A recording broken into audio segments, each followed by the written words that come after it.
আমাদের নবী সাল্লাল্লাহু আলাইহি ওয়াসাল্লাম তার মেয়ে ফাতিমা রাদিয়াল্লাহু আনহাকে বলছেন, হে ফাতিমা, হে আমার কলিজার টুকরা মেয়ে, হে আমার কলিজার টুকরা মেয়ে, তুমি শোনো, পৃথিবীতে আমার কাছে যা চাওয়ার তুমি চেয়ে নাও, পরকালে আমি তোমার কোনো হেল্প করতে পারছি না। অথচ আমরা জানি নবী সাল্লাল্লাহু আলাইহি ওয়াসাল্লাম সবার জন্য কি করবেন? সুপারিশ করবেন, সেটা অন্য বিষয়। তোমাকে তোমার হিসাব একাই দিতে হবে, নবী সাল্লাল্লাহু আলাইহি ওয়াসাল্লাম এটা বলছেন। একদিন তিনি বাসায় ঢুকলেন, দেখছেন আয়েশা রাদিয়াল্লাহু আনহা কান্নাকাটি করছে। আয়েশা বলে রাখি, আয়েশা রাদিয়াল্লাহু আনহা সম্পর্কে আমাদের নবীজি বলেছেন, তাকে প্রশ্ন করা হচ্ছে, আপনি পৃথিবীতে সবচেয়ে বেশি কাকে ভালোবাসেন? তিনি বলছেন আয়েশাকে। তারপরে কাকে ভালোবাসেন? আবু বকর। তারপর কাকে ভালোবাসেন? ওমর। কথা বুঝতে পারছেন? তো সেই আয়েশা রাদিয়াল্লাহু আনহা বাসায় কান্নাকাটি করছেন। তিনি বলছেন, কি জন্য কাঁদছো হে আয়েশা? আয়েশা রাদিয়াল্লাহু আনহা বলছেন, জাহান্নামের আযাবের ভয়ে আমি কাঁদছি। কি হবে ইয়া রাসূলুল্লাহ আমাদের শেষ হয়? তখন আল্লাহর নবী তার স্ত্রীকে বলছেন, যাকে তিনি সবচেয়ে বেশি ভালোবাসেন, তাকে বলছেন, তিনটা ক্ষেত্র বা তিনটা জায়গা আছে যখন পৃথিবীর কোনো মানুষকে চিনতে পারবে না পরকালে, এমনকি আমিও তোমাকে চিনতে পারবো। সেটা কি? যখন এই যে মিজানের পাল্লাটা দাঁড় করানো, এই যে এটা ভারী হচ্ছে না হালকা হচ্ছে, এই সময় কেউ কাউকে চিনবে না, কারো কথা কারো মনে থাকবে না। যে গার্লফ্রেন্ডের জন্য আপনি জীবন দিচ্ছেন তার কথা আপনার মনে থাকবে না। যে স্ত্রী সন্তানের জন্য আপনি সারা জীবন দুর্নীতি করে গেলেন তার কথা আপনার মনে থাকবে না। এমনকি যে স্ত্রীর কাছে আপনি অনেক প্রেমময় স্বামী, সেও আপনার কথা মনে রাখবেন যখন মিজানের পাল্লাটা উঁচু করা। যখন আমল নামা ছুড়ে দেওয়া হবে, আমল নামা এভাবে উন্মুক্ত করে ছুড়ে দেওয়া হবে, ইকরা কিতাবাক, তুমি আজকে তোমার কিতাব পড়ো, ওয়া কাফা বিনাফসিকা আল-ইয়াওমা আলাইকা হাসিবা, আজকে তুমি নিজেই তোমার নফসের হিসাব নেওয়ার জন্য যথেষ্ট। এই সময় আয়েশা আমি তোমার কথা মনে রাখতে পারবে। একটা হচ্ছে যখন মানুষ পুলসিরাত পার হবে, তখন কেউ কারো কথা মনে রাখবে না। এখান থেকে শিক্ষা কি? নূহ আলাইহিস সালামের পরিবারের সদস্য হয়েও তারা আল্লাহর আনুগত্য না করার কারণে জাহান্নামে যাচ্ছেন। লূত আলাইহিস সালামের পরিবারের সদস্য হয়েও ঈমান না আনার কারণে তারা কি করছেন? জাহান্নামে যাচ্ছেন। আমাদের শিক্ষা হচ্ছে আমাদের পরিবারগুলো, যে আমাদের এই বংশ, আমাদের এই যে টাকা পয়সা, স্ট্যাটাস, রং, বাড়ি গাড়ি, পলিটিক্যাল পদ, কোনো কিছুই আমাদেরকে আল্লাহর আযাব থেকে বাঁচাতে পারবে না যদি আমরা প্রকৃত মুসলিম মুমিন না হতে পারি। তো পরিবারের সদস্যদেরকে আল্লাহ পাক ঈমানদার হওয়ার তৌফিক এনায়েত করুন। এবার আসেন সামনে, আরো সামনে যান, দেখেন ওই যে ইব্রাহিম আলাইহিস সালাম, মনে আছে? বাবা হচ্ছে ওই সমাজের সবচেয়ে বড় লিডারের ডান হাত, নমরুদের ডান হাত। সে হচ্ছে মূর্তি পূজারীদের সর্দার, মানে মূর্তি সে বানাতো, স্ট্যাচু মেকার। ইব্রাহিম আলাইহিস সালামকে আল্লাহ পাক ওই ঘরেই জন্ম দিয়েছেন যেখানে তার বাবা একজন শিরকের কাণ্ডারী। ইব্রাহিম আলাইহিস সালাম তাকে বোঝানোর চেষ্টা করলেন, বাবা এটা শিরক, এটা শয়তানের কাজ, এখান থেকে ফিরে আসো, আমি তোমার জন্য আল্লাহর কাছে দোয়া করবো ইত্যাদি। বাবা তার কথা শুনলো না। এটা তো এমন না যে তিনি শুধু একবার বলেছেন, তিনি হয়তো বলতেই ছিলেন, একদিন দুই দিন না, কিন্তু বলতেই আছে। এক পর্যায়ে বাবা তাকে বের করে দিলেন বাসা থেকে, ফাহজুরহুম। এরকম করে ইব্রাহিম আলাইহিস সালামকে বের করে দেওয়া। কিন্তু তিনি বললেন, সালামুন আলাইক, বাবা আপনার উপর শান্তি বর্ষিত হোক, আমার আব্বা আপনার প্রতি শান্তি বর্ষিত হোক, আমি আল্লাহর কাছে আপনার জন্য দোয়া করি। পরে যখন আল্লাহ পাক তাকে বললেন যে কোনো মুশরিকের জন্য তোমার দোয়া করার সম্ভাবনা পাবে না, তখন থেকে ইব্রাহিম আলাইহিস সালাম দোয়া করা বন্ধ করে দেন। এখানে দেখেন ছেলে, একজন যুবক ছেলে, তার মধ্যে ঈমান এসেছে, সে তার পরিবারের চলমান শিরকের বিরুদ্ধে কথা বলছে, প্রয়োজনে সে সেখান থেকে স্কিপ করেছে, তাকে বের করে দেওয়া হয়েছে, সে চলে গেছে, তারপরেও কিন্তু তাওহীদের সাথে শিরকের আপোষ করে নেন ইব্রাহিম আলাইহিস সালাম। সামনে যান, ওই যে তার স্ত্রী হাজেরা আলাইহিস সালাম তার সন্তান এবং স্ত্রীকে রেখে আসছেন কোথায় বলেন? মক্কায়, তাই না? মরুভূমিতে, খাবার নাই, পানিও নাই। এখন ইব্রাহিম আলাইহিস সালাম চলে যাওয়ার সময় তার স্ত্রী বলছেন যে আপনি কি আল্লাহর আদেশেই আমাকে ছেড়ে যাচ্ছেন? তিনি বলছেন হ্যাঁ। তখন তিনি বলছেন আল্লাহ পাক আমাদেরকে ধ্বংস করবেন না ইনশাআল্লাহ। এখানে খেয়াল করে দেখেন, তারপর সাফা মারওয়া সাই করলেন, জমজম কূপ পানি বের হলো, সেখানে কমিউনিটি গড়ে উঠলো। ইসমাইল আলাইহিস সালামের ঔরস থেকে পরবর্তীতে মুহাম্মদ সাল্লাল্লাহু আলাইহি ওয়াসাল্লামের জন্ম হয়েছে ওই ট্রাইবের মধ্যেই। তো এখানে খেয়াল করেন, এই যে সন্তান ইসমাইল আলাইহিস সালাম, তিনি যখন একটু বড় হচ্ছেন তখন ইব্রাহিম আলাইহিস সালাম আসছেন। এসে বলছেন আমি স্বপ্ন দেখেছি, ইয়া বুনাই আমি স্বপ্ন দেখেছি, ইন্নী আরা ফিল মানামি আন্নী আসবাহুক, আমি স্বপ্ন দেখেছি আমি তোমাকে জবাই করছি, ফানজুর মাযা তারা, তোমার কি রায় আমাকে বলো। এখন ইসমাইল আলাইহিস সালাম বলছেন, কিশোর ইসমাইল, ইয়া আবাতি, হে আমার বাবা, ইফআল মা তুমার, আপনি সেটাই করেন যা আল্লাহ আপনাকে আদেশ করেছে। সাতাজিদুনি ইনশাআল্লাহু মিনাস সাবিরিন, ইনশাআল্লাহ আপনি আমাকে সবরকারী পাবেন। কার কথা এটা? ইসমাইল আলাইহিস সালামের কথা। এখন খেয়াল করে দেখেন, ইসমাইল আলাইহিস সালামকে কিন্তু তার বাবা 24 ঘন্টা কাছে রেখে মানুষ করেন নাই। কারণ তিনি থাকতেন ওই যে প্যালেস্টাইনে, সেখানে আরেকজন স্ত্রী আছেন সারা আলাইহিস সালাম, আসা যাওয়া করতেন। মূলত তাকে মানুষ করেছে তার মা হাজারা আলাইহিস সালাম। যেই সবরকারী, আল্লাহর প্রতি তাওয়াক্কুলকারী মা বলেছিল, আল্লাহ যদি আপনাকে আদেশ করে থাকেন আমাদেরকে ছেড়ে যাওয়ার জন্য, সেই আল্লাহ আমাদেরকে ধ্বংস করবেন না। ওই যে তাওয়াক্কুল, ওই যে সবর, তার গর্ভ থেকে আল্লাহ পাক জন্ম দিয়েছেন ইসমাইল আলাইহিস সালাম। যেমন মা তেমন সন্তান। যে সন্তান বলছে আমাকে জবাই করতে যদি আল্লাহ পাক আদেশ করে থাকেন আপনি করেন। তো ঘরের মধ্যে স্ত্রীরা, আমাদের ঘরের স্ত্রীরা যদি হাজারা আলাইহিস সালামের মতো না হতে পারে, সবরকারিনী এবং আল্লাহর প্রতি তাওয়াক্কুলকারিনী, আমাদের বোনেরা, আমাদের মায়েরা যদি হাজারা আলাইহিস সালামের মতো সবরকারিনী হতে না পারে, আল্লাহর প্রতি তাওয়াক্কুলকারী হতে না পারে, তাহলে তাদের গর্ভ থেকে কশ্চিনকালেও ইসমাইলের জন্ম হবে। কথা বুঝতে পারছেন? তাদের গর্ভ থেকে কশ্চিনকালেও ইসমাইলের মতো সন্তানের জন্ম হবে না এবং ইসমাইলি প্রজন্ম গড়ে উঠবে না। এজন্যই আপনি তাকিয়ে দেখেন ম্যাক্সিমাম পরিবারের সন্তান এখন বেলাইনে চলে গেছে। কারণ কি জানেন? মায়ের সমস্যা আছে। শুধু বাপেই সমস্যা থাকে না, মায়েও সমস্যা থাকে। মায়ের ফিতরাত সন্তানের মতো চলে আসে। তো নারীরা যদি আল্লাহর আনুগত্যশীল না হয়, মুমিনা মুসলিমা, 5 ওয়াক্ত নামাজ পড়া, লজ্জাস্থানের হেফাজত করা, খাস পর্দা করা, হ্যাঁ, স্বামীর আনুগত্যকারী, প্রেমময়ী, তারা যদি না হতে পারে, সবরকারিনী, তাওয়াক্কুলকারিনী, তাহলে ওই মায়েদের গর্ভ থেকে আপনি ইসমাইলের মতো সন্তান কিন্তু পাবেন না। ইল্লা মাশাআল্লাহ, ইল্লা মাশাআল্লাহ। আরো সামনে যান, দেখেন নবী মুসা আলাইহিস সালাম একজন ব্যক্তিকে একটা ঘুষি দিয়েছেন, সেই ব্যক্তি ওইখানে স্পট ডেড। আর ফেরাউনের লোকজন তাকে ধাওয়া করছে। মুসা আলাইহিস সালাম মিশর থেকে চলে গেলেন মাদিয়ান নামক জায়গায়। মাদিয়ানে আরেকজন নবী আছেন, তার নাম হচ্ছে শুআয়ব আলাইহিস সালাম। সেখানে গিয়ে তিনি গাছের নিচে বসে আছেন। দেখলেন দুজন মেয়ে দূরে দাঁড়িয়ে আছে, পানি নেয়ার মতো চান্স পাচ্ছে না। ওই কওমের লোকজনের শক্তি বেশি, তো তিনি একটু শক্তিশালী ছিলেন। মুসা আলাইহিস সালাম তিনি গেলেন, গিয়ে শক্তি খাটিয়ে ওদেরকে পানির ব্যবস্থা করে দিলেন। দিয়ে আবার সেই গাছের এখানে এসে বসলেন, বসে আল্লাহর কাছে দোয়া করছেন, রব্বি, হে আমার রব, লিমা আনজালতা ইলাইয়া মিন খায়রিন ফাকির। এখানে কিন্তু তার কোনো গৃহ নাই, থাকার জায়গা নেই, খাওয়ার কিছু নাই, কোনো পরিচিত কেউ নাই, একদম নিঃস্ব শূন্য হাতে হাত উঁচু করে আল্লাহর কাছে বলছেন, রব্বি ইন্নী লিমা আনজালতা ইলাইয়া মিন খায়রিন ফাকির। হে আল্লাহ, আপনি আমার উপর যে অনুগ্রহটা বর্ষণ করবেন, আমি এর জন্য ভিখারি হয়ে বসে আছি। এবার আল্লাহ পাক ওই একটা মেয়েকে পাঠালেন। ওই মেয়েটা আসবো লাজুক ভঙ্গিতে, লজ্জাশীলতা, চোখ নিচু করে। এই যে এখনকার এই যে ব্লাউজ ছাড়া শাড়ি পরা জেনারেশন না, এরা চক্ষু নিচু করে আসলেন। এই হাঁটাটাকে আল্লাহ পাক প্রশংসা করেছেন। সে লজ্জাশীলতার সাথে হেঁটে আসলো, এসে মুসা আলাইহিস সালামের সামনে দাঁড়িয়ে চক্ষু নিচু করে বলল যে আমার বাবা আপনাকে ডাকছেন, আমার বাবা আপনাকে ডাকছেন। এই লজ্জাশীলতা মেয়েদের মধ্যে কোথায় পাবেন এখন? একটা হাদিস আছে, যখন তোমার মধ্যে লজ্জা থাকবে না, তোমার দ্বারা যে কোনো পাপ করা সম্ভব। হাদিস আছে, যে কোনো পাপ করা সম্ভব। বিকিনি পরেও কয়েকদিন পর ঘুরবে এরা, আমি বলে দিচ্ছি, দেখে নিয়েন ইনশাআল্লাহ। এবং এই আন্দোলন করতে করতে এক পর্যায়ে এমন একটা অবস্থা হবে, দেখবেন যে ওটা পরেও রাস্তায় ঘুরছে।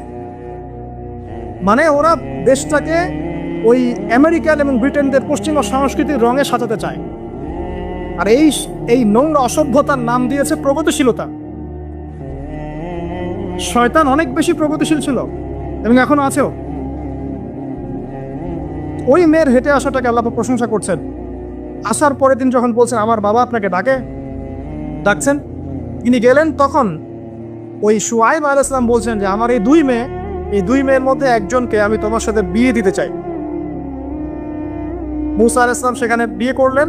শর্ত হচ্ছে 8 থেকে 10 বছর তাকে তার ফার্মে চাকরি করতে হবে, কৃষিকাজ, মানে গবাদি পশুর এখানে 8 থেকে 10 বছর তাকে সার্ভিস দিতে হবে, এটাই মোহর। তো এটা আমি এখন বুঝি যে মুসা আলাইহিস সালামকে আল্লাহ পাক এই যে রাখালির কাজ করিয়েছেন কেন জানেন? কারণ এই কাজগুলো মানুষের ধৈর্য বাড়ায়। মুসা আলাইহিস সালামকে পরে আল্লাহ পাক বড় একটা দায়িত্ব দিবেন, এই কারণে তাকে ট্রেনিং দিচ্ছেন এখানে। তাকে আরো বড় একটা জাতিকে সামলাতে হবে যারা আরো অনেক বেশি উদ্ধত, অনেক বেশি গবাদি পশুর মতো। তারা কারা? ওই যে বনু ইসরাইল। চোখের সামনে দেখলো আল্লাহ পাক ফিরআউনকে ডুবিয়ে দিলেন, তারপরে 40 দিনের মধ্যে আবার শিরক করা শুরু করে দিল। আমাদের নবী মুহাম্মদ সাল্লাল্লাহু আলাইহি সাল্লামকে একজন কষ্ট দিয়েছিল, তো কষ্টটা এত ডাইরেক্ট দিয়েছে, এসে বলেছে আপনি ইনসাফ করেন হে মুহাম্মদ সাল্লাল্লাহু আলাইহি ওয়াসাল্লাম, আপনি ইনসাফ করেন, আপনি ইনসাফ করছেন না।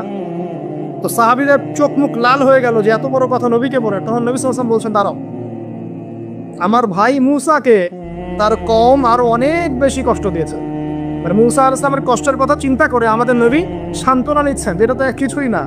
মুসা আলাইহিস সালামকে তার কওম আরো অনেক বেশি কষ্ট দিয়েছে। তো এই কওমকে সঠিক পথে চালানোর জন্য আল্লাহ পাক 8 বছর তাকে রাখালি করিয়েছে। আপনারা জানেন কিনা জানি না যে বেশিরভাগ নবী কিন্তু কৃষিকাজ করেছেন, জানেন? তো যারা কৃষিকাজ করছেন আপনারা এখানে নিজেকে হীনমন্যতায় ভোগার, ছোট মনে করার কোনো সুযোগ নাই। আপনি একটা নোবেল প্রফেশনের মধ্যে আছেন, খাঁটি প্রফেশনের মধ্যে আছেন, ঠিক আছে? তো দেখেন, এবার মুসা আলাইহিস সালাম একজন ভালো গার্ডিয়ান পেলেন, তার নাম শুআয়ব আলাইহিস সালাম। সেখানে বাড়ি পেলেন, সেখানকার জামাই, তিনি চাকরি করছেন, মানে তার সবকিছুই অনুকূলে। ওই যে দোয়া কিন্তু কবুল হয়ে গেল। সতী পুত পবিত্র একটা মেয়ে আল্লাহ পাক তাকে দিয়ে দিলেন। কারণ মুসা আলাইহিস সালাম ছিলেন অনেস্ট, মুসা আলাইহিস সালাম ছিলেন সৎ ব্যক্তি, অনেস্ট, যিনি কখনো অশ্লীল কোনো পথে পা বাড়ান নাই। ঠিক তেমন একজন মেয়েকে আল্লাহ পাক তার জীবন সঙ্গিনী করে দেবে। তাই আমাদের শিক্ষা হচ্ছে, আমরা যদি নিজেদেরকে পবিত্র রাখতে পারি, তোমাদেরকে বলছে ইনশাআল্লাহ তুমি তোমার জীবনে পুত পবিত্র নেককার স্ত্রী পাবে। কিন্তু তোমরা যদি এখনকার এইসব প্রলোভনে পড়ে যে না মদ, পর্ন, হাবিজাবি সবকিছুর মধ্যে ঢুকে যাও, মাদক ইত্যাদির মধ্যে, পুত পবিত্র নারী আসবে না। দেখবা যে এমন নারী তোমার জীবনে আসছে যে নিজেও পবিত্র। কিফাউন কিরাম, আল্লাহ পাক ব্যালেন্স করেন সবসময়, ইল্লা মাশাআল্লাহ। শুধু তাই না, শুআয়ব আলাইহিস সালামের মতো একজন গার্ডিয়ান তিনি পেলেন, যিনি তাকে দ্বীনের পথে হেল্প করলেন। পরবর্তীতে মুসা আলাইহিস সালাম নবী হলেন।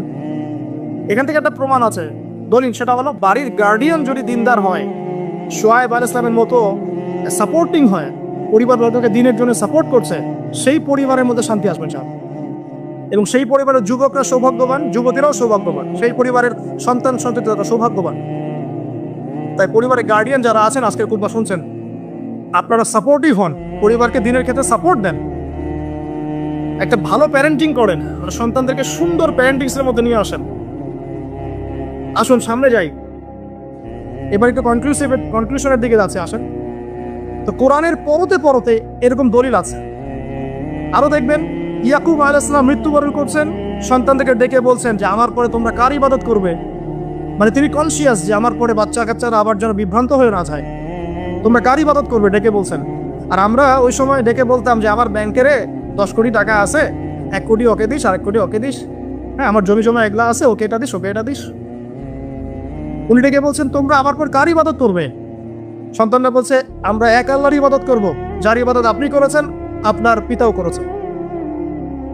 সচেতন গার্ডিয়ান।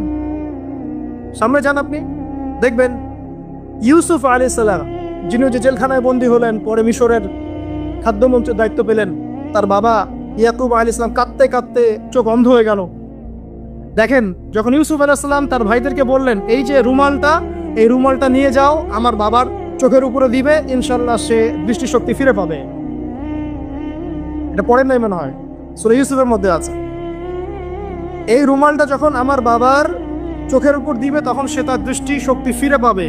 তখন ওই রুমালটা যখন তারা বহন করে নিয়ে আসছেন, অন্ধ ইয়াকুব আলাইহিস সালাম তিনি বলছেন যে আমি দূর থেকেই ইউসুফের গন্ধ পাচ্ছি। সূরা ইউসুফ আর জুলাইখার প্রেম কাহিনী নয়। সো ইউসুফ হচ্ছে তার পিতা ইয়াকুব আলাইহিস সালাম এবং এই যে তার ছেলে ইউসুফ আলাইহিস সালাম, তাদের মধ্যে ভালোবাসার কাহিনী। এটা ভালো করে পড়েন, ভালো করে বুঝবেন। এখানে পিতার সন্তানের ভালোবাসাকে বোঝানো হয়েছে। এত ভালোবাসেন তিনি সন্তানকে। এখান থেকে শিক্ষা কি? শিক্ষা হচ্ছে পিতাদেরকে, সন্তানদেরকে ভালোবাসতে হবে, আদর করতে হবে, কাছে ডেকে বোঝাতে হবে। সবসময় শাসনের লাঠি ঘোরানো যাবে না। সন্তান যদি হোঁচট খায় তার হাতটা ধরতে হবে, ধরে বলবে বাবা কি হয়েছে, আমি তো তোমার সাথে আছি। মা কি হয়েছে, হতাশ কেন হচ্ছে, আমি তোমার সাথে আছি। একটা রেজাল্ট খারাপ হচ্ছে তো কি হয়েছে, আমি তোমার সাথে আছি। বাবা নামাজ পড়ো, বাবা কোরআন তেলাওয়াত করো, আল্লাহকে ডাকো, আল্লাহ তোমার সাথে আছে। ওকে কনফিডেন্স দিতে হবে। যখন পিছন থেকে সন্তানরা কনফিডেন্স পাবে, এই সন্তানরা বড় আত্মবিশ্বাসী হবে। আর পিছন থেকে যখন আপনি তাকে সবসময় শাসন করতে থাকবেন, জুলুম করতে থাকবেন, এ বড় হয়ে আপনাকে বৃদ্ধাশ্রমে পাঠাবে, তো কোথায় পাঠাবে? সন্তান সন্ততিকে ভালোবাসতে হবে। এটা বলে রাখি, এখানে দেশে আবার 30টা বৃদ্ধাশ্রমও আছে। ইসলামে বৃদ্ধাশ্রমের কোনো জায়গা নাই। আর এখন আমি চলমান একটা পত্রিকা রিপোর্ট দেখলাম গুগলে, নাম করা পত্রিকা, নাম বলছি না। তারা বলছে এখন বৃদ্ধাশ্রম সময়ের দাবি, বৃদ্ধাশ্রম এখন সময়ের দাবি, নাউজুবিল্লাহ। আর ইসলাম বলছে সবচেয়ে সেরা অধিকার দিবে মাকে, তারপরে মাকে, তারপরে মাকে, তারপর বাবাকে।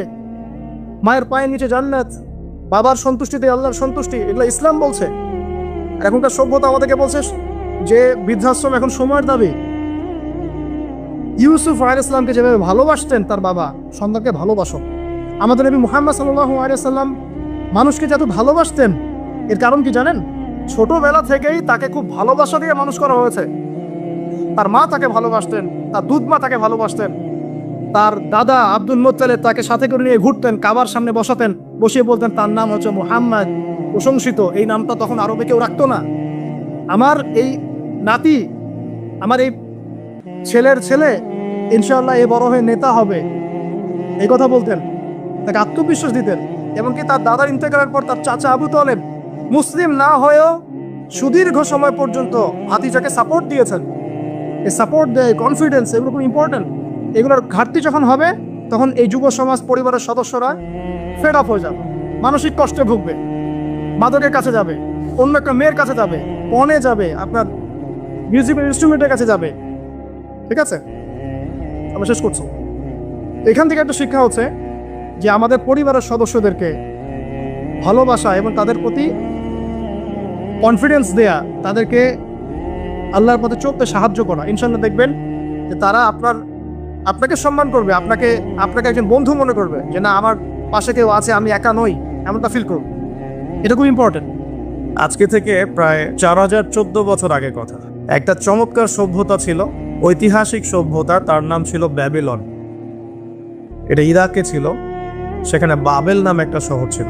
আমরা অনেকে জানি না যে বর্তমান বাগদাদ হচ্ছে সেই বাবেল নগর, বর্তমান বাগদাদ হচ্ছে সেই বাবেল নগরী। বাবেল সম্পর্কে আল কোরআনে কিন্তু আয়াত আছে। আল কোরআন এমন একটা কিতাব, বিস্ময়কর কিতাব, যেখানে সবকিছুই নাজিল করা হয়েছে। আল্লাহ পাক সূরা কাহফে তো বলেছেন, ওয়ালাকাদ সাররাফনা ফি হাযাল কুরআন লিন-নাসি মিন কুল্লি মাসাল। আমি এই কোরআনে মানব জাতির জন্য প্রত্যেকটা বিষয়কেই ব্যাখ্যা করেছি। ওয়া নাযালনা আলাইকাল কিতাবা তিবয়ানান লিকুল্লি শাই। হে নবী, আমি আপনার প্রতি এমন একটা কিতাব নাজিল করেছি যেটা তিবয়ানান লিকুল্লি শাই, প্রত্যেকটা বিষয়কে ব্যাখ্যা করে। যারা আহলে কোরআন ভ্রান্ত আকীদার অনুসারী, তারা কিন্তু এই আয়াত থেকে দলিল পেশ করে। কোরআন তো তিবিয়ানান লিকুল্লি শাই, প্রত্যেকটা বিষয়ের ব্যাখ্যা। তার নতুন করে হাদিসের কি প্রয়োজন আছে? এটা আমাদের আলোচনার টপিক না, আমরা ওদিকে যাচ্ছি না। তো আল্লাহ পাক কোরআনে কিন্তু বাবেল নগরীর কথা বলেছেন। সূরাতুল বাকারার 101-2 আয়াতগুলোতে আছে। এই বাবেল নগরী তৎকালীন সময়ে জাদুবিদ্যার একটা আকড়া ছিল। এর আগে আমরা জানি সুলাইমান আলাইহিস সালামের সময় ওই হারুত আর মারুত দুজন ফেরেশতাকে দিয়ে মানুষকে পরীক্ষা করা হয়েছিল। এই ঘটনাটা সূরা বাকারার 101-2 আয়াতগুলোর মধ্যে আছে, দেখে নিয়েন। আমি রেফারেন্সগুলো বলে দিলাম। এখানে এই বাবেল নগরীর কথাটা আছে, ঠিক আছে? তো এই নগরীতে প্রায় 4014 বছর আগে একটা ফুটফুটে সুন্দর শিশু জন্ম নেয়। দেখতে খুবই সুন্দর, অমায়িক, দেখলেই মানে মন কেড়ে নেয়ার মতো সুন্দর। এমন কিছু বাচ্চা থাকে কিন্তু দেখলে আদর করতে ইচ্ছা করে, মন কেড়ে নেয়ার মতো, ইউনিক, সবার চেয়ে আলাদা। এবং জন্ম নিয়েছে সে এমন একটা পরিবারে, যেই পরিবার তৎকালীন সময়কার যে জালেম শাসক নমরুদ, তার প্রধান পুরোহিত, তার নাম আজার, তৎকালীন বাবেলের শাসনকর্তার নাম হচ্ছে নমরুদ এবং তার প্রধান পুরোহিতের নাম আজার। তার ঘরেই জন্ম নিয়েছেন এই তাওহীদের শেকর ইব্রাহিম আলাইহিস সালাম। আল্লাহ পাকের কি মানে আল্লাহ পাক কি না করতে পারেন। যেখানেই আবু জেহেল সেখানেই মুহাম্মদ সাল্লাল্লাহু আলাইহি ওয়াসাল্লামের জন্ম হয়, যেখানেই নমরুদ সেখানে ইব্রাহিমের মতো মানুষ আসেন, যেখানেই ফেরাউন সেখানে আবার মূসা আসেন।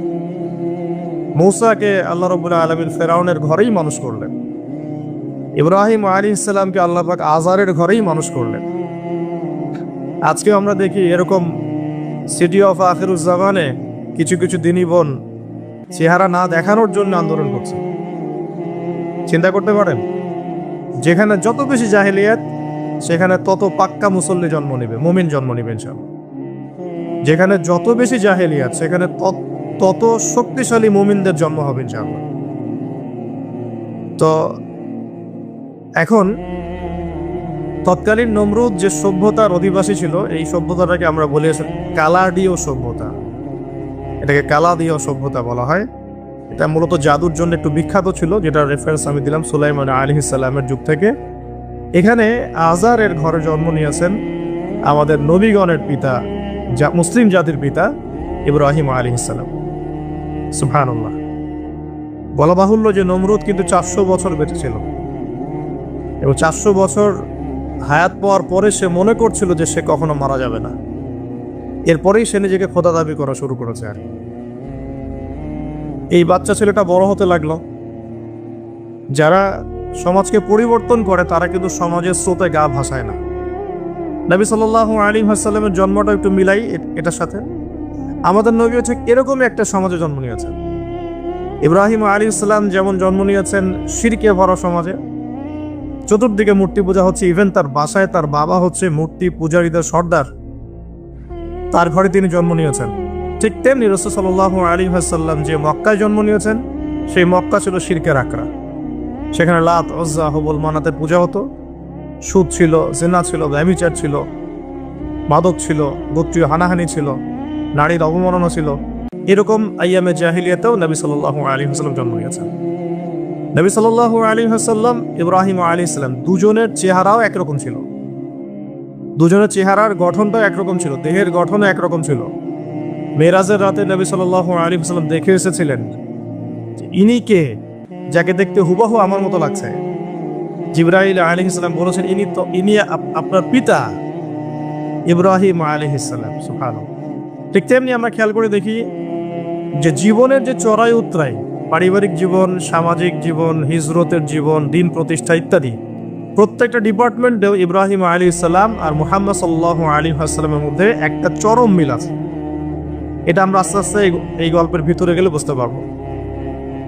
আর এই কারণেই হয়তোবা আল্লাহ ভালো জানেন, এই কারণেই হয়তোবা আমরা যখন তাশাহুদের পর দরুদ পড়ি, আমরা দরুদের মধ্যে অন্য নবীর নাম নিচ্ছি না, আমরা মুহাম্মদ সাল্লাল্লাহু আলাইহি ওয়াসাল্লামের সাথে ইব্রাহিম আলাইহিস সালামের নাম নিচ্ছি। হতে পারে এটা একটা কারণ, আল্লাহ ভালো জানেন। এখন এরকম পরিবেশে বড় হতে লাগলেন ইব্রাহিম আলাইহিস সালাম। আমি একটু আগে বলেছি যারা সমাজকে পরিবর্তন করে তারা কখনো সমাজের জাহিলিয়াতের স্রোতে গা ভাসায় না।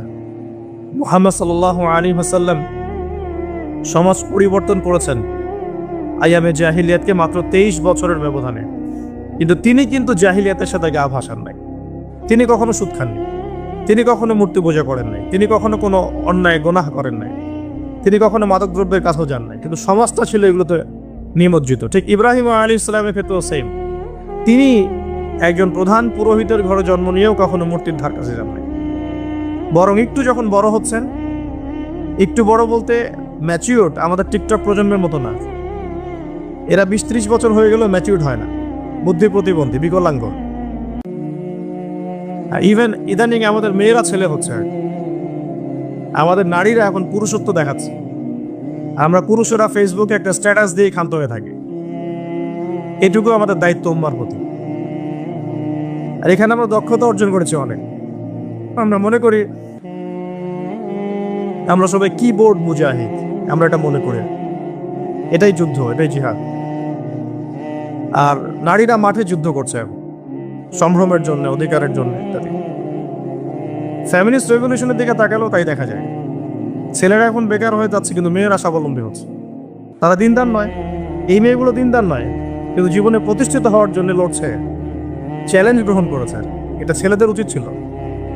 তা আজারের ঘরে জন্ম নিয়ে আসে ইব্রাহিম কিন্তু চ্যালেঞ্জ গ্রহণকারী একটা ছেলে। সে এখন তার পিতাকে বলছেন, কি বলছেন আমরা একটু কোরআনের ভাষা শুনি। আল্লাহ রাব্বুল আলামিন বলছেন, সূরা মারিয়ামের মধ্যে এসেছে ঘটনাটা 41 থেকে 45 নম্বর আয়াতের মধ্যে। আল্লাহ পাক বলছেন, ওয়াজকুর ফিল কিতাবি ইব্রাহিম বা'দা আউযু বিল্লাহি মিনাশ শাইতানির রাজীম।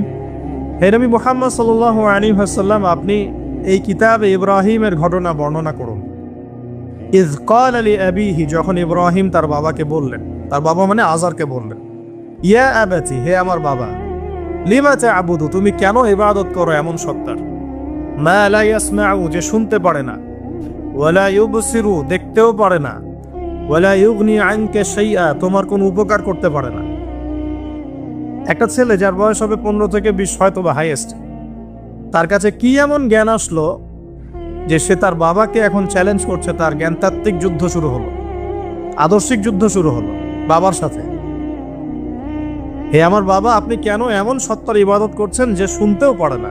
অসারতা দেখিয়ে দেওয়া হচ্ছে চোখে আঙ্গুল দিয়ে, দেখতেও পারে না, আপনার তো কোনো উপকারও করতে পারে না, কোনো ক্ষতিও করতে পারে না। ওয়ালাম ইউগনি আনকা শাইআ, ইয়া আবাতি, হে আমার বাবা, ইয়া আবাতি ইন্নী আখাফু আন ইয়ামাসসাকা আযাবুম মিনার রাহমানি ফাতাকুনা লিশ-শাইতানি ওয়ালিয়্যা, হে আমার বাবা, আমি ভয় পাচ্ছি যে আপনার উপরে না আবার আল্লাহ পাকের গজব নেমে আসে এবং আপনি শয়তানের ওলি না হয়ে যান। ওলি মানে কি? বন্ধু, বন্ধু, শয়তানের বন্ধু না হয়ে যান। ইয়া আবাতি ইন্নী ক্বাদ জাআনি মিনাল ইলম মা লাম ইয়াতিকা ফাত্তাবি'নি আহদিকা সিরাতান সাওয়িয়্যা। কি চমৎকার কথা! ছোট্ট ছেলেটা বলছে, হে আমার বাবা, আমার কাছে একটা জ্ঞান আসছে, জ্ঞান, আমার কাছে একটা জ্ঞান এসেছে যেটা তোমার কাছে আসে নাই। ফাত্তাবি'নি, তুমি আমার অনুসরণ করো। আহদিকা, আমি তোমাকে পথ দেখাবো। সিরাতান সাওয়িয়্যা, সহজ সরল পথ দেখাবো তোমাকে। সন্তান বাবাকে নসিহত করছে। দেখুন, সন্তান বলছে, আমার কাছে এমন জ্ঞান এসেছে বাবা যেটা তোমার কাছে আসে নাই, তুমি আমাকে ফলো করো, আমার অনুসরণ করো, আমি তোমাকে পথ দেখাবো। Ego problem, ego. আজকেও যখন কম বয়সী কোনো মানুষ বেশি বয়সের কাউকে দাওয়াত দিতে যাবে, এরকম প্রবলেম ফেস করতে হবে। তার বাবা কি বললো, কেন ফেস করতে হবে? আল্লাহ পাক সেটা বলেছেন সূরা বাকারা, এটা এই সূরাটা সূরা বাকারায় বলেছেন, ওয়া ইযা কিলা লাহু ইত্তাকিল্লাহ, কিছু মানুষ আছে যাদেরকে যদি বলা হয় আল্লাহকে ভয় করুন, আখাযাতহুল ইজ্জাতু বিল ইসম, তাদের প্রেস্টিজে লাগে। এক কথায় কি? প্রেস্টিজে লাগে, প্রেস্টিজ নষ্ট হয়। আখাযাতহুল ইজ্জাতু বিল ইসম ফাহাসবুহু জাহান্নাম, আল্লাহ বলেন ওর জন্য জাহান্নামই যথেষ্ট। তো এখনকার সমাজে প্রবলেমটা আপনারা ফেস করবেন। যদি আপনার বয়স কম হয়, আপনার কাছে অনেক জ্ঞান থাকলেও মানুষ সমাজে নিতে যাবেন না। আপনি ক্রিপ্টোকারেন্সি নিয়ে কথা বলছেন, এক শ্রেণী ধর্মনেতাই আপনার পিছনে লেগে যাবে। আপনি ইসলামিক রেভলিউশন নিয়ে কথা বলবেন, ইসলাম এস্টাবলিশমেন্ট নিয়ে কথা বলবেন, ইউনিটি নিয়ে কথা বলবেন, উম্মার করণীয় নিয়ে কথা বলবেন। আপনি এই বয়সে, এত ছোট বয়সে আপনি উম্মার প্রবলেমসগুলো ফাইন্ড আউট করে সেগুলো সলিউশন নিয়ে কথা বলবেন, এত বড় সাহস আপনার? এটাই প্রবলেম। অথচ চমৎকার একটা বিষয়, আমাদের সমাজে এগুলো দেখা যায়, অন্য কোথাও দেখা যায় না। কোনো ড্রাইভারকে জিজ্ঞাসা করবেন, কোনো ড্রাইভার জিজ্ঞাসা করবেন, তার স্কিল সম্পর্কে জিজ্ঞাসা করবেন যে আপনার স্কিল কেমন। একটা অ্যান্সার দিবে সে, আমি 10 বছর থেকে চালাই, বা 15 বছর থেকে চালাই, আমি 27 বছর থেকে গাড়ি চালাই। মানে তার এই বয়সটাই হচ্ছে স্কিলের মানে দলিল, সার্টিফিকেট। এখন এরকম চলছে দ্বীনি অঙ্গনেও। আমি 20 বছর থেকে ফতোয়া দিই, আমি 32 বছর থেকে ওয়াজ করি, আমি এই করি, আমি সেই করি। এই যে জাহির করা, আল্লামা তাকি উসমানী দামাত বরাকাতু এবং তার যারা ছাত্ররা আছেন সারা উপমহাদেশে, স্পেশালি বাংলাদেশে, তাদের অনেকের সাথে আমি দেখা করেছি। তারা একটা নসিহত সবাই কমনভাবে করেন, দেখি নসিহতটা করেন যে কখনো নিজেকে জাহির করবা না, কখনো নিজেকে জাহির করবা না, তাহলে আল্লাহ তোমার ইলম কেড়ে নিবে। আর আমরা এখন দিনী অঙ্গনে জাহির করার জন্য ব্যস্ত, আমি এত বছর থেকে এটা করি, আমি অত বছর থেকে করি, অথচ এটা কোনো দলিল নয়, এটা কোনো সার্টিফিকেট নয়। এত বছর থেকে বলার পরেও ভুল হতে পারে, যেটা ভুল হবে সেটা শুধরে নিতে হবে। আর নবী সাল্লাল্লাহু আলাইহি ওয়াসাল্লাম যায়েদ বিন হারেসা রাদিয়াল্লাহু আনহুকে একটা কাফেলা সেনাপতির দায়িত্ব দিয়েছিলেন যখন তার বয়স মাত্র 17 বছর। কত বছর? 17 বছর বয়সী একজন তরুণ সাহাবী যায়েদ ইবনে হারেসা রাদিয়াল্লাহু আনহু, তিনি নেতৃত্ব দিচ্ছেন এমন সাহাবীদের যে সাহাবীরা তার চেয়ে বয়সে অনেক বড়। এমনকি এই অভিযান শেষ হওয়ার আগেই নবী সাল্লাল্লাহু আলাইহি ওয়াসাল্লাম ইন্তেকাল হয়। তার পরবর্তীতে আবু বকর সিদ্দিক রাদিয়াল্লাহু আনহু সেই অভিযান আবার চালানোর চেষ্টা করেন, আবার চালানোর জন্য মনস্থ করেন। তিনি আবার যায়েদ বিন হারেসা রাদিয়াল্লাহু আনহুকেই নেতৃত্ব দেন। এটা নিয়ে ওমর রাদিয়াল্লাহু আনহু তাকে কিছু কথা বলেন যে আপনি যায়েদ বিন হারেসাকে নেতৃত্ব দিচ্ছেন, বয়সে ছোট সাহাবী, তার পিছনে অনেক বড় বড় সাহাবী থাকবে, তারা তো তাকে নাও মানতে পারে, এটা কেমন হয়? বারবার তাকে ভেটো দিচ্ছেন। শেষমেশ আবু বকর সিদ্দিক রাদিয়াল্লাহু আনহু একটু রেগেই বললেন যে ইস্তা'মালাহু রাসূলুল্লাহ ওয়া আনতা তা'মুরুনি আন আনজি'হু, তাকে স্থলাভিষিক্ত করেছে স্বয়ং আল্লাহর রাসূল, আর তুমি এসে আমাকে বলছো আমি তাকে অপসারণ করব? সুবহানাল্লাহ। নবী সাল্লাল্লাহু আলাইহি ওয়াসাল্লাম যোগ্যতা দেখতেন মানুষের, কার যোগ্যতা কতটুকু আছে। তো ওইদিকে আমি ভিতরে ঢুকছি না। আমরা এখন সোশ্যাল অ্যাফেয়ার্সে যা দেখি যে আমরা যোগ্যতার চাইতে অন্যান্য বিষয়গুলোকে বেশি মূল্যায়ন করা শুরু করি, এতে করে তরুণরা উঠে আসতে পারে না। তরুণদের জার্নি অনেক টাফ হয়, এবং যারা স্পেশালি জেনারেল ব্যাকগ্রাউন্ড থেকে দিনের দিকে আসার চেষ্টা করেন তারা পদে পদে হতাশ হয়। তাদেরকে বুকে নেওয়ার মানুষ খুব কম থাকে। কেন জানি তাকে মানুষ কাউন্টার মনে করে, এনিমি মনে করে, অন্তর্দাহ সৃষ্টি হয়, জ্বালান হয়। হঠাৎ করে উড়ে এসে জুড়ে বসলো, উম্মার দায়িত্ব নিয়ে নিচ্ছে, কোত্থেকে আসলো এটা? এরকম একটা দৃষ্টিভঙ্গি আমরা দেখতে পারি আর কি। এটা কাম্য ছিল না এটা। বরং তরোয়ারি যত আপনি শান দিবেন তত ধারালো হবে। তো শান দিবে কারা? যারা তরোয়াল চালাতে পারে তারাই। যারা চালাতে পারে তারা যদি তরোয়ালকে ভোতা করে দেয় তাহলে তো এটা দিয়ে আপনি জালেমের গর্দান কাটতে পারবেন না। তো যাই হোক, আমরা বেশি হাইথটের কথায় না যাই। আজার এখানে ছিলাম, দেখেন বাবাকে সন্তান উপদেশ দিচ্ছে। এবার বাবার উত্তরটা শোন। বাবা কেন গ্রহণ করলো না? বললাম প্রেস্টিজ ইস্যু। তুমি ছোট মানুষ হয়ে আমাকে এত বড় কথা বলো? হ্যাঁ, তখন বাবা বলছেন আনতা আরাগিবুন আনতা আন আলিহাতিনা ইয়া ইব্রাহিম। হে ইব্রাহিম, তুমি কি আমাদের ইলাহগুলো, উপাস্যগুলো থেকে মুখ ফিরাচ্ছ? তুমি কি আমাদের উপাস্যগুলো থেকে মুখ ফিরিয়ে দিচ্ছ? আনতা আরাগিবুন আনতা আন আলিহাতিনা ইয়া ইব্রাহিম লাইন লাম তানতাহি, যদি বিরত না হও, ঠিক যেমন থ্রেট আমাদেরকে করা হয়, যদি বিরত না হও, লাইন লাম তানতাহি লাআরজুমান্নাকা লাইন লাম তানতাহি লাআরজুমান্নাকা রাহজান মালিয়া। তিনি বলছেন যদি বিরত না হও তাহলে তোমার মাথাটা পাথর দিয়ে মেরে ফাটিয়ে ফেলবো। আরজুমান্নাকা মানে রজম করব। রজম মানে কি? কোমর পর্যন্ত গেথে পাথর মারা। বিবাহিত পুরুষ জেনা করলে যেটা শাস্তি হয়। লাইন লাম তানতাহি, যদি বিরত না হও, লাআরজুমান্নাকা রাহজান মালিয়া, দূর হও এখান থেকে বের হও, হতভাগা আমরা বলি না, দূর হও এখান থেকে।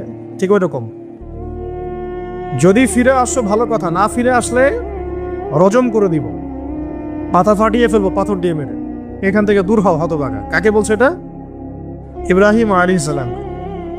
এবার তিনি খুব নরম সরম মানুষ, শান্তিকামী মানুষ। তিনি বলছেন ক্বালা সালামুন আলাইক। এই সালামুন আলাইক কথাটা শিখে নেবেন, জীবনে অনেক ক্ষেত্রে কাজে লাগবে। সালামুন আলাইক মানে আপনার উপর শান্তি বর্ষিত।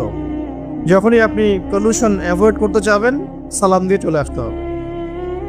সেটা পরিবারেও, সমাজেও, দিন প্রতিষ্ঠার ক্ষেত্রে। কেউ আপনাকে সমালোচনা করছে, গালিগালাজ করছে, গীবত তহমত করছে, আপনাকে নিয়ে এপিসোড বানাচ্ছে, মানে আপনি কি করবেন? প্রত্যেকটার কাউন্টার দিতে থাকবেন? তাহলে আপনার গোল নষ্ট হয়ে যাবে। আপনার গোল থেকে আপনি বিচ্যুত হয়ে যাবেন। এগুলো নিয়ে আপনাকে ব্যস্ত থাকতে হবে। তখন এগুলো নিয়ে উম্মাহ ব্যস্ত আছে বলেই এখন পর্যন্ত গোল অ্যাচিভ হয় নাই। আমরা এগুলো নিয়ে ব্যস্ত আছি বলেই এখনো গোল অ্যাচিভ হয় নাই। তো এই কারণে ইব্রাহিম আলাইহিস সালামের সুন্নাহ হচ্ছে সালামুন আলাইক, তোমাদের উপর শান্তি বর্ষিত হোক। হ্যাঁ, তবে যে জায়গাটাতে দালিলিকভাবে জ্ঞানতাত্ত্বিক যুদ্ধ করতে হবে সেটা করতে হবে, সেটা অন্য ইস্যুস। তো ইব্রাহিম আলাইহিস সালামকে পরিবার ছাড়তে হলো। পরিবার মানে তার মাকে ছাড়তে হলো, তার বাবাকে ছাড়তে হলো। তার কোনো অপরাধ আছে? ইব্রাহিম আলাইহিস সালামের কোনো অপরাধ আছে? না। এখন আমরা তো অনেক সময় মনে করি আমি তো নিরপরাধ, নির্দোষ, তাহলে আমার উপরেই কেন এরকম হচ্ছে? ইব্রাহিম আলাইহিস সালামের কোনো অপরাধ আছে? নাই। তাকে ঘর ছাড়তে হলো, বাড়ি ছাড়তে হলো, তার বাবা তাকে বের করে দিলেন।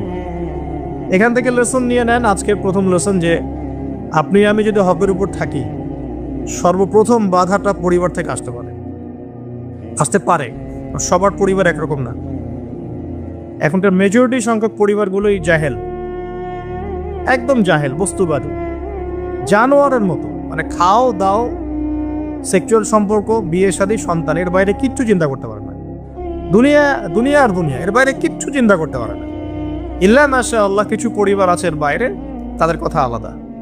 সবাই তো আর ছোটবেলা থেকে আধ্যাত্মিক পরিবার পায় নাই, দিনই পরিবার পান নাই। আর এটার পরিমাণ দিন দিন কমেই আসছে। ম্যাক্সিমাম পরিবার এখন জাহান্নামের টুকরা। আল্লাহ পাক পরিবারকে বলেছেন জাহান্নাম থেকে বাঁচাও, কু আনফুসাকুম ওয়া আহলিকুম নারা। এখন ওই পরিবারই হয়ে গেছে জাহান্নামের টুকরা। আপনি দিনের পথে চলতে চাইলে প্রথম হোঁচটটা পরিবার থেকে খেতে পারেন।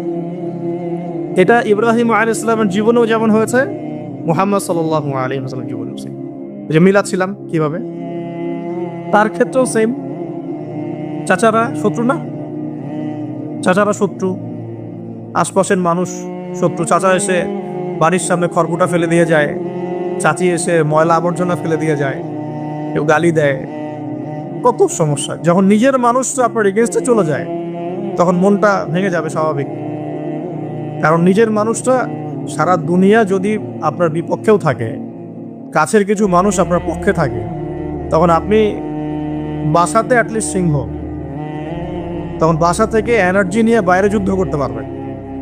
কিন্তু বাহিরে সবাই মোটামুটি ধরেন যে আপনার পজিটিভ, তো বাসায় এসে দেখলেন যে বাসায় আপনার কোনো রকম অনুকূল পরিবেশ নাই, তখন বাইরের সিংহ হলে বাসায় বিড়াল হয়ে থাকতে হবে।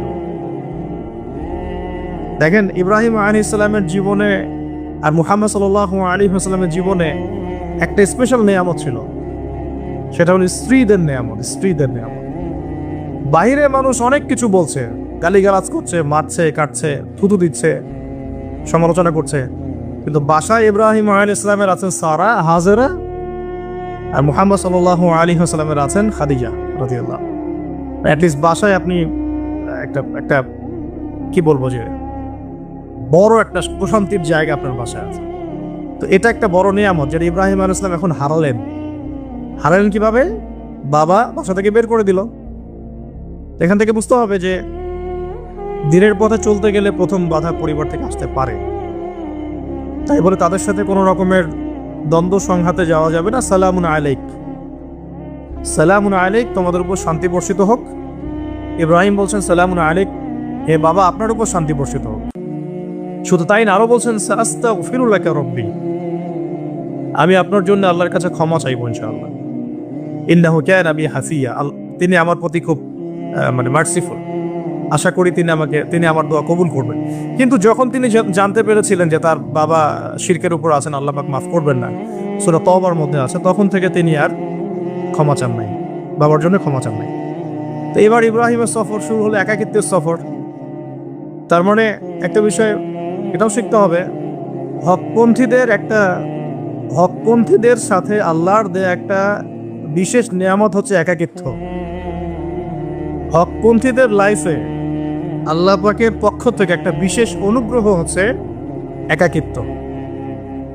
মানে একাকিত্ব কেন নিয়ামত বললাম? কারণ একাকিত্ব মানুষকে আল্লাহ চিনিয়ে দেয়। অনেক আলেম দেখবেন যারা জেল টেল খেটে বের হয়েছেন, তারা সবাই একটা কথা বলবেন, জেলখানায় আমরা আল্লাহকে চিনেছি। সব আলেমরা এই কথা বলে যারা ওখান থেকে বের হয়ে আসে। কারণ একাকিত্ব মানুষকে গভীরভাবে ভাবায়, আল্লাহকে পাওয়ায়, আল্লাহর কাছে দোয়া করতে শেখায়, মানুষকে বোঝায় যে আল্লাহ ছাড়া কেউ নাই সাহায্য করার। তো যারা হকপন্থী হয়, একাকিত্ব তাদের বরণ করতেই হয়। এটা মাথায় রেখে পথ চলতে হবে। ইব্রাহিম আলাইহিস সালাম পথ চলা শুরু করলেন।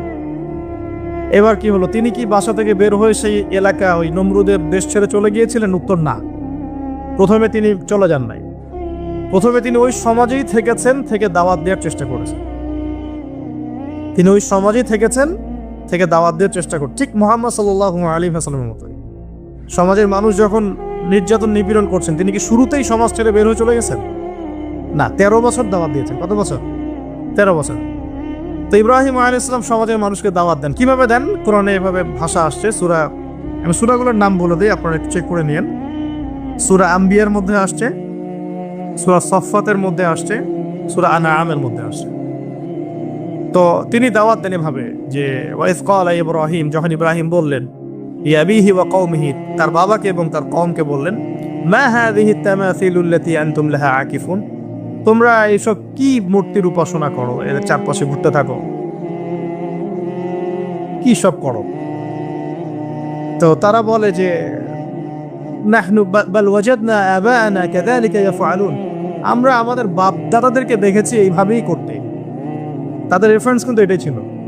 কোনো দালিলিক জ্ঞানতাত্ত্বিক যুক্তি বিজ্ঞান দর্শন এখানে নাই। দর্শন এখানে কি, ফিলোসফিটা কি? বাপ দাদাদেরকে দেখেছি করছে। তো এটা দিয়ে আবার অনেক সময় বাংলাদেশে আবার একটা ট্রেন্ড চালু করা হয়েছে যে তোমরা দীর্ঘদিন 1200 বছর থেকে যে ইসলামটা ফলো করে আসছো ওটা ভুয়া, আমরা যেটা নতুন মডারেশন দিচ্ছি এটাই সঠিক। এই দলিল সেম না। এখানে অমুসলিমদেরকে দাওয়াত দেওয়া হচ্ছে। অমুসলিমরা বলছে যে আমরা বাপ দাদাদেরকে দেখেছি যে তারা এভাবেই মূর্তি পূজা করতো, আমরা তাই করি। এটার সাথে কি হানাফি মাযহাবকে মিলাবেন আপনি? হ্যাঁ, হানাফি মাযহাব বাপ দাদা থেকে চলে আসে, ভুয়া, নতুন যেটা দিচ্ছি এটাই সঠিক।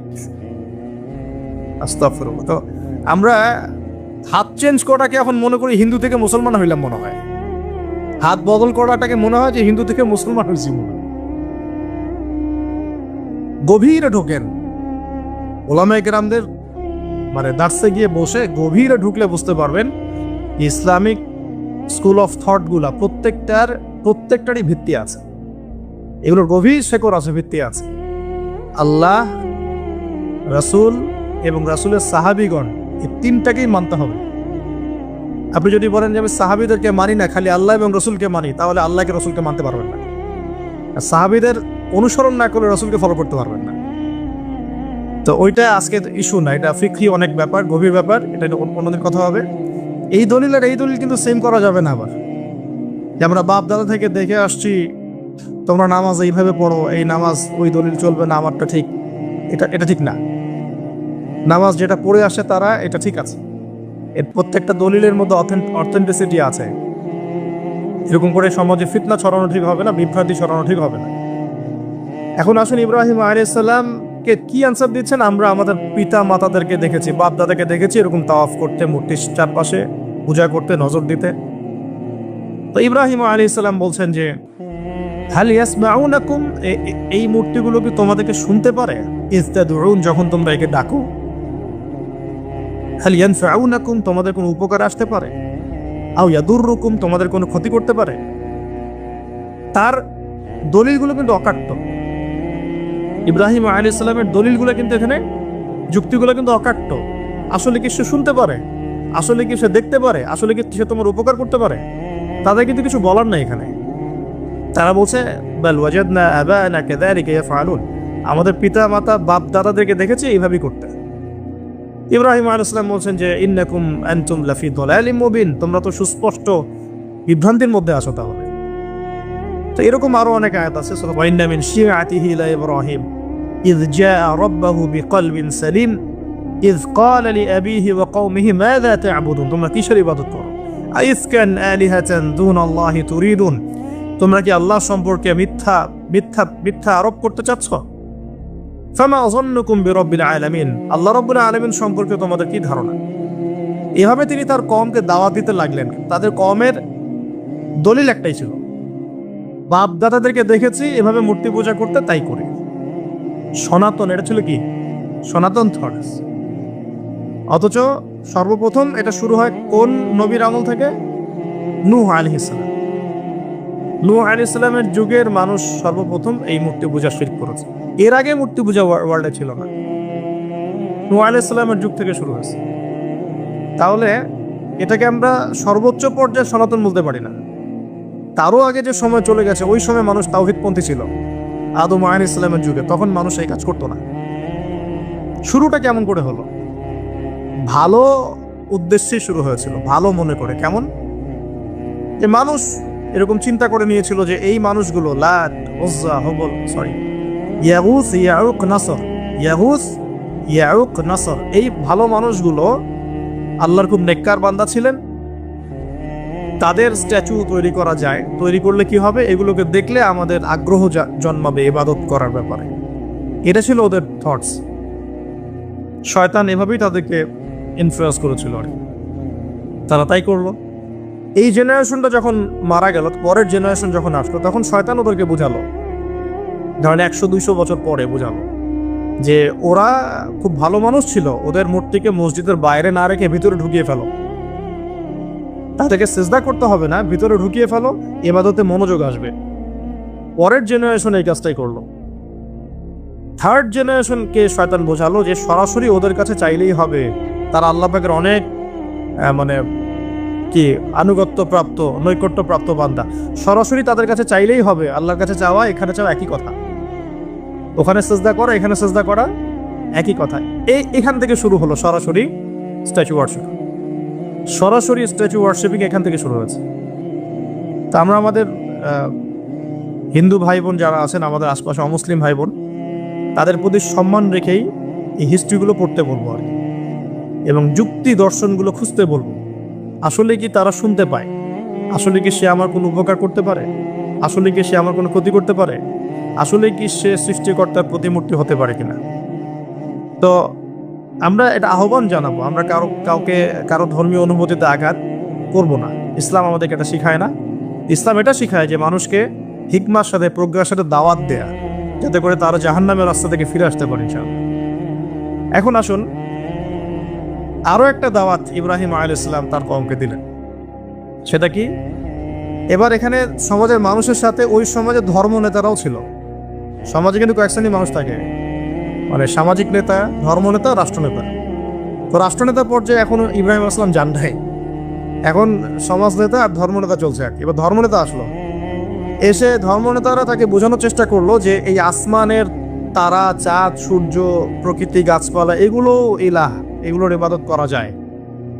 এই ঘটনা আল্লাহ রাব্বুল আলামিন সূরা আনআমের মধ্যে বলেছেন।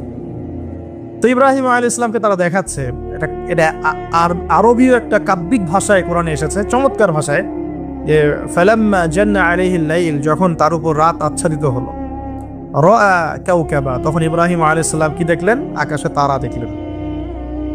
ঠিক আছে, তারা দেখলেন। মূর্তি পূজার এখানেই আছে, ধর্মনেতারাও এখানেই আছে। তো তিনি বলছেন হাযা রব্বি, এটা আমার রব। ফালাম্মা ফালা, যখন তারকাগুলো অস্তমিত হলো, ক্বালা লা উহিব্বুল আফিলিন, আমি তো অস্তমিত যাওয়া জিনিসকে পছন্দ করি না। রব তো অস্তমিত যাবে না, এখানেও যুক্তি লাগবে, তো আমার ফিলোসফি লাগবে, আমার এখানে দর্শন লাগবে, এখানে তো আমাকে মানে প্রজ্ঞা দিয়ে বোঝাতে হবে। এটা তো অস্তমিত হয়ে গেল, এটা তো রব হতে পারে না। ফালাম্মা রাআল কামারা বাযিগান, যখন সে চাঁদকে দেখলো জলজল করছে একদম। আর এখনকার চাঁদ দেখা আগের চাঁদ দেখা দেখ না, এখন তো আমরা চাঁদের আলোই খুঁজে পাই না, তখনকার চাঁদ তো অন্যরকম। বাযিগান মানে জলজল করছে। তখন তিনি বললেন হাযা রব্বি, এটা আমার রব। তখন ফালাম্মা ফালা, যখন এটাও অস্তমিত হয়ে গেল, তিনি বলছেন লাইল্লাম ইয়াহদিয়ানি রব্বি লাকুনান্না মিনাল কওমিদ দাল্লিন, আল্লাহ যদি আমাকে হেদায়েত না দেন, তাহলে আমি এই দল্লিনদের অন্তর্ভুক্ত হয়ে যাব।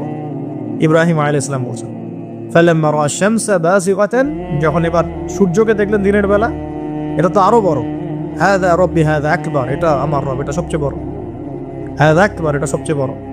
ফালাম্মা ফালাত, এটা যখন অস্তমিত হয়ে গেল, তখন তিনি বলছেন এই কথাটা যে ইয়া কওমি ইন্নী বারিউম মিম্মা তুশরিকুন, হে আমার কওম, তোমরা যেগুলোকে দিয়ে আল্লাহর সাথে শরীক করছো, এখান থেকে আমি আমার চেহারাকে ফিরিয়ে নিলাম। সুবহানাল্লাহ।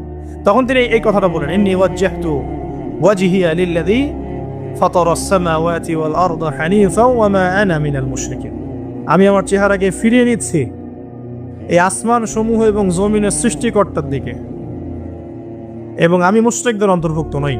ইন্না সলাতি ওয়া নুসুকি ওয়া মাহইয়ায়া ওয়া মামাতি লিল্লাহি রাব্বিল আলামিন। আমার সলাত, আমার কুরবানি, আমার স্যাক্রিফাইস, আমার জীবন, আমার ফুল লাইফ, আমার মৃত্যু সবকিছু কার জন্য? জগৎসমূহের প্রতিপালক আল্লাহর জন্য। লা শারীকা লাহু, তার কোনো শরীক নাই। ওয়া বিযালিকা উমিরতু, এই একনিষ্ঠভাবে তার ইবাদত করার জন্যই আমি আদিষ্ট হয়েছি। ওয়া বিযালিকা উমিরতু ওয়া আনা মিনাল মুসলিমিন, এবং আমি মুসলিমদের অন্তর্ভুক্ত। এই শুরু হলো এবার পুরো স্পষ্টভাবে তাওহীদের ঘোষণা দেয়া। তবে ইব্রাহিম আলাইহিস সালামের এক একটা পদক্ষেপ কি যৌক্তিক না, বৈজ্ঞানিক না, এবং অকাট্য প্রমাণ আছে না, এগুলোকে কিন্তু ভেদ করতে পারছে না তারা। এবার ইব্রাহিম আলাইহিস সালাম চিন্তা করলেন তারা এবার উচিত শিক্ষা দিতে হবে। তবে আগে বলে নেই, এই যে উচিত শিক্ষাটার কথা বলছে, এটা আবার আপনারা খবরদার ভুলেও কোথাও দিতে যায় না, ঠিক আছে? এটা তো সময় আছে। ইব্রাহিম আলাইহিস সালামের সাথে নবী সাল্লাল্লাহু আলাইহি ওয়াসাল্লামের জীবনের মিলে কথা বলছিলাম। নবী সাল্লাল্লাহু আলাইহি ওয়াসাল্লাম মক্কা বিজয়ের আগে কি কখনো মূর্তির গায়ে হাত দিয়েছেন কিনা বলেন? দিয়েছেন? মক্কা বিজয় হয়ে গেছে, পুরো স্টেটই আপনার, অথরিটি আপনার, তখন আপনি আপনার অ্যাকশন নিতেই পারেন, সেটা আপনার ব্যাপার, তখন আপনি কি করবেন? মুহাম্মদ সাল্লাল্লাহু আলাইহি ওয়াসাল্লাম কাবা ঘরে ঢুকে তখন মূর্তি ভেঙেছেন এবং বলেছেন ওয়াকুল জাআল হক ওয়া যাকাল বাতিল ইন্নাল বাতিলা কানা যাহুকা, তাই না? তো ইব্রাহিম আলাইহিস সালাম এবার শিক্ষা দেওয়ার চিন্তা করছেন। তিনি বলছেন যে যখন এরা মেলাতে যাবে, ওই উৎসবে যাবে, তখন আমি এদেরকে দেখে নিব। এটা কুরআন চমৎকার ভাবে বলেছে যে ইয ক্বালা লিআবিহি ওয়া কওমিহি মাযা তা'বুদুন ইফকান আলিহাতান দুনাল্লাহি তুরিদুন ফামা যান্নুকুম বিরাব্বিল আলামিন। হ্যাঁ, ফারাগা ইলা আলিহাতিহিম ফাকালা আলা তা'কুলুন। ইব্রাহিম আলাইহিস সালাম এবার যখন ওরা মেলায় চলে গেছে, যাওয়ার আগে আবার ইব্রাহিম আলাইহিস সালাম বলছিলেন যে ইন্নী সাকিম, আমি হচ্ছি অসুস্থ। আমি কি অসুস্থ? নাযারা নাযরাতান ফিন নুজুম। ইব্রাহিম আলাইহিস সালাম রাতের বেলা আকাশের দিকে তাকালেন একবার, তাকিয়ে ওদেরকে বললেন যে ইন্নী সাকিম, আমি অসুস্থ। এটা কৌশল, আমি অসুস্থ, এটা কৌশল। এই কৌশল আবার সব জায়গায় খাটাতে যায় না। তো এবার যখন তারা চলে গেল, ফারাগা ইলা আলিহাতিহিম ফাকালা আলা তা'কুলুন, এবার তিনি ওই মূর্তি গৃহ যেটা ওদের, ওখানে ঢুকে বলছেন যে আলা তা'কুলুন, তোমাদের কি হলো, খাচ্ছ না কেন? কাদেরকে বলছে এই কথা? মূর্তি, খাচ্ছ না কেন? আলা তা'কুলুন। ফারাগা ইলা আলিহাতিহিম ফাকালা আলা তা'কুলুন মা লাকুম লা তানতিকুন, কি হলো, কথা বলছো না কেন? মা লাকুম লা তানতিকুন, কি হলো, কথা বলছো না কেন? এবার ফারাগ আলাইহিম দরবাম বিল ইয়ামিন, এবার ইয়ামিন মানে ডান হাত, ডানাতে যা পেয়েছিলেন আর কি, তা দিয়ে সবগুলোকে ভেঙে চুরমার করে ফেলছে। ব্যাস, এবার ওরা যখন আসলো এসে বলছে যে আনতা ফাআলতা হাযা বিআলিহাতিনা ইয়া ইব্রাহিম, হে ইব্রাহিম, তুমি কি আমাদের উপাস্যদের সাথে এই কাজ করেছো? ইব্রাহিম বলছেন লা, না, বাল লা আসলে কোরআনে নাই, আমি নিজের মধ্যে করে বললাম আরবি বলতে বলতে। বাল ফাআলাহু কাবীরুহুম হাযা, বরং এই বড়টা এই কাজ করছে, এর মধ্যে সবচেয়ে বড় যেটা আছে এই ব্যাটার কাজ আমি করি নাই, আমি তো করি নাই। তখন ওরা তো এটা তো হতভম্ব হয়ে গেল, যে সে বলছে যে তুমি তো জানো, তুমি তো খুব ভালো করেই জানো যে তারা কথা বলতে পারে না, নড়াচড়া করতে পারে না, কিছুই করতে পারে না। তখন তিনি বললেন তাহলে তোমরা কেন এমন ইলাহের উপাসনা করো যে কথাও বলতে পারে না, শুনতেও পারে না, দেখতেও পারে না, তোমার উপকারও করতে পারে না, ক্ষতিও করতে পারে না। কিন্তু এবারও কিন্তু যুক্তি নাই, কোনো তাদের কাছে কোনো দলিল নাই, কোনো প্রমাণ নাই, কোনো যুক্তি দর্শন কিচ্ছু নাই। এবার শুরু হলো জুলুম। জালেমের কাজ কি? যুক্তি, জ্ঞান, দর্শন, বিজ্ঞান এগুলো দিয়ে যখন পরাস্ত, এগুলো দিয়ে পারছি না, এবার পেশি শক্তি। এবার কি? পেশি শক্তি। ব্যাস, এবার পেশি শক্তি। ইব্রাহিম আলাইহিস সালামকে নিয়ে যাওয়া হচ্ছে নমরুদের দরবারে। এবার চলো, এবার তোমার আছে খবর আছে। এবার পুরো রিমান্ড হবে 7 দিনের। একদিন রিমান্ড হলেই অবস্থা খারাপ হয়ে যাওয়ার কথা। ইব্রাহিম আলাইহিস সালামকে এবার নিয়ে যাচ্ছে ধরেন নমরুদের কাছে। কি যে হবে আল্লাহ ভালো জান। ইব্রাহিম আলাইহিস সালাম যখন যাচ্ছেন তখন কি তিনি জানতেন যে আল্লাহ পাক তাকে আগুন থেকে বাঁচাবেন? এই ঘটনা যে ঘটবে তিনি কি জানতেন? আচ্ছা, আমরা না হয় জানি যে এমনটা হয়েছিল। ইব্রাহিম আলাইহিস সালাম ওই সময় তো আর জানতেন না যে কি হতে যাচ্ছে। তার মানে তার ওই সময় তার ইমানের তেজ, তার স্থিরতা, ইস্তেকামা এবং তাওয়াক্কুল কত বেশি ছিল। তাকে নিয়ে যাওয়া হচ্ছে এবারে নমরুদের সামনে দাঁড় করিয়ে। নমরুদ এবার একটু মজা নিয়ে জিজ্ঞাসা করলো যে কে তোমার রব? ওই কবরের প্রশ্ন করার মতো, মান রব্বুক, তোমার রব কে? তো ইব্রাহিম আলাইহিস সালাম বলছে রব্বি আল্লাযী ইউহয়ী ওয়া ইউমীত, আমার রব তিনি যিনি জীবন দেন মৃত্যুও দেন। এবার নমরুদ বলছে ক্বালা আনা উহয়ী ওয়া উমীত, আমি তো জীবন দেই মৃত্যু দেই। কিভাবে? একজন যাবজ্জীবন প্রাপ্ত আসামিকে ডেকে নিয়ে ছেড়ে দিল, দিয়ে বললো যে জীবন দিলাম। আর একজন আসামিকে ডেকে তৎক্ষণাৎ মৃত্যুদণ্ড দিয়ে মৃত্যু দিলাম। তো ইব্রাহিম দেখলেন আলাইহিস সালাম এ তো মোটা বুদ্ধির মানুষ, কারণ যে যত বড় জালেম হয় তার বুদ্ধি তত মোটা হয়, কিন্তু এটা মাথা রাখবেন। ফেরাউনের মতো জুলুম মানুষের বুদ্ধি লোপ করে দেয়, আর শিরক মানুষের মধ্যে ভয় সঞ্চার করে। যখন যখন আপনি শিরক করতে থাকবেন মনে খুব ভয় কাজ করবে। এবং মুশরিক বাহিনী কখনো ইসলামে বিজয় লাভ করতে পারে নাই। যে মুসলিম সেনাবাহিনীর মধ্যেও শিরক ছিল না, ওরা যুদ্ধের মাঠে পরাজিত হয়ে গেছে। ইতিহাস ঘাটবেন, মুসলিম যে সেনাবাহিনীর মধ্যে শিরক ছিল ওই সেনাবাহিনী পরাজিত হয়ে গেছে। আবার অল্প গুটি কয়েক সেনাবাহিনী তারা তাওহীদপন্থী ছিল, তারা জয়লাভ করেছে। ইতিহাস ঘেটে দেখবেন। তো জুলুম কি করে? বুদ্ধি লোপ পায়। নমরুদের বুদ্ধি লোপ পেয়ে গেল। তো ইব্রাহিম আলাইহিস সালাম বলছেন রব্বি আল্লাযী ইউহয়ী ওয়া ইউমীত, এ তো এটা বুঝলো না। তাহলে ইন্নাল্লাহা তাআলা ইন্নাল্লাহা ইয়াতি বিশ-শামসি মিনাল মাশরিক ফাতি বিহা মিনাল মাগরিব। ইব্রাহিম আলাইহিস সালাম বলছেন যে আল্লাহ রাব্বুল আলামিন, আমার আল্লাহ, তিনি পূর্ব দিক থেকে সূর্য ওঠান। তো তুমি যদি ইলাহ হয়ে থাকো তাহলে পশ্চিম দিক থেকে উঠাও। এটা আরো বড় অকাট্য দলিল হলো। তার অবস্থাটা আল্লাহ ব্যাখ্যা করছেন এভাবে। আল্লাহ বলছেন ফাবুহিতাল্লাযী কাফার, কাফের একদম হতভম্ব হয়ে গেল। একদম হতভম্ব হয়ে তো লাভ নাই, বেশি শক্তি আছে আমার। তোমার যুক্তি, বিজ্ঞান, দর্শন, থিওরি তো আমার দরকার নাই। তোমার দিনের জ্ঞানে এলিমেন্ট তোমার দরকার নাই। তোমার ওয়াজ নসিহতের আমার দরকার নাই। আমার কাছে কি আছে? বেশি শক্তি আছে, পিটায় সব সিধা করে ফেলা একেবারে। বাস ইব্রাহিম আলাইহিস সালামের জন্য বলছে হাররিকুহু ওয়ানসুরু আলিহাতাকুম, একে জ্বালায় দাও, পুরায় দাও, একে জ্বালায় পুরায় দাও, তোমাদের ইলাহদেরকে সাহায্য করো। আল্লাহ পাক অন্য জায়গায় বলছেন যে ফাআরাদু বিহি কাইদান ফাজআলনাহুমুল আসফালিন, তারা ইব্রাহিম আলাইহিস সালামকে একটা বিশেষ বড় একটা কৌশল করল। এই কৌশলটা কি ছিল? তাকে অগ্নিকুণ্ডের মধ্যে ফেলে দেওয়ার একটা চেষ্টা করলো, আগুন জ্বালিয়ে রাখলো। বলা হয় 40 দিন, এগুলো হিস্ট্রি বা তাফসীর উল্টা আসছে, আমি জাস্ট পুরান টেক্সট টু দ্য পয়েন্ট বলছি। তো আগুন দাউ দাউ করে জ্বলতে লাগলো। ওই ব্যাবিলন, ওখানকার সব মানুষ দেখছে বিষয়টা। ইব্রাহিম আলাইহিস সালামকে ফেলে দেওয়া হবে। দেখেন, যখন ফেলে দেওয়া হবে তখন কি ইব্রাহিম জানতেন তিনি আগুনে পড়বেন না? তিনি তাহলে প্রস্তুত ছিলেন। তিনি তখন জীবন দেওয়ার জন্য প্রস্তুত ছিলেন। ঠিক আছে, এখন তাকে ফেলে দেওয়া হচ্ছে। ঠিক ওই সময়ে জিবরাইল আলাইহিস সালামের আগমন। সুবহানাল্লাহ। তিনি এসে বলছিলেন যে আমার কাছে কোনো হাজত আছে নাকি আপনার? তখন ইব্রাহিম আলাইহিস সালাম বলেছেন আপনার কাছে আমার কোনো হাজত নাই। হাসবি আল্লাহ ওয়া নি'মাল ওয়াকিল, এই যে কথাটা আমরা বলি হাসবুনাল্লাহ ওয়া নি'মাল ওয়াকিল, হাসবি আল্লাহ ওয়া নি'মাল ওয়াকিল। ইব্রাহিম আলাইহিস সালাম বললেন আল্লাহই আমার জন্য যথেষ্ট এবং তিনিই আমার উত্তম কর্মবিধায়ক। এরকম মোমেন্টে বান্দা যখন আল্লাহকে এভাবে চাবে, আল্লাহ রাব্বুল আলামিন না এসে পারবেন? কখনোই পারবেন ইনশাআল্লাহ। তখন আল্লাহ রাব্বুল আলামিনের আদেশ চলে আসলো, ইয়া নার, হে আগুন, কুনি বারদান ওয়া সালামান আলা ইব্রাহিম, ইব্রাহিমের জন্য ঠান্ডা হয়ে যাও, শীতল ঠান্ডা হও। মানে খুব শীতল না, আবার আরামদায়ক শীতল ঠান্ডা হয়ে যাও। সুবহানাল্লাহ। এভাবে আল্লাহ রাব্বুল আলামিন ইব্রাহিম আলাইহিস সালামকে অগ্নি পরীক্ষা থেকে বাঁচালেন। ওখানে ইব্রাহিম আলাইহিস সালাম থাকলেন, কোনো ক্ষতি হলো না। তিনি পরবর্তী সময় বলেছিলেন ওই সময়টুকুর মধ্যেই তিনি শান্তিতে ছিলেন। যে বললাম না, অনেকে যে নির্যাতন নিপীড়নের শিকার হয় তারপরে বলে যে ওই সময়টুকুই ভালো ছিলাম, আল্লাহকে পেয়েছিলাম, তেলাওয়াত বেশি ছিল, তাহাজ্জুদ বেশি ছিল, পরে ফিতনার যুগে চলে আসছি। তো এই হলো অগ্নি পরীক্ষা। এরপরে কমকে দাওয়াত দেওয়ার হলো না, সেখান থেকে চলে যেতে হলো। এই যে অগ্নি পরীক্ষা ইব্রাহিম আলাইহিস সালামকে এখানে দিতে হয়েছে, ওইরকম পরীক্ষা আমাদের নবী সাল্লাল্লাহু আলাইহি ওয়াসাল্লামকে দিতে হয়েছে তায়েফের মাঠে, দিতে হয়েছে বদরের মাঠে, উহুদের মাঠে। এখানে আল্লাহ পাক ফেরেশতা নামিয়ে দিয়েছেন সাহায্যের জন্য।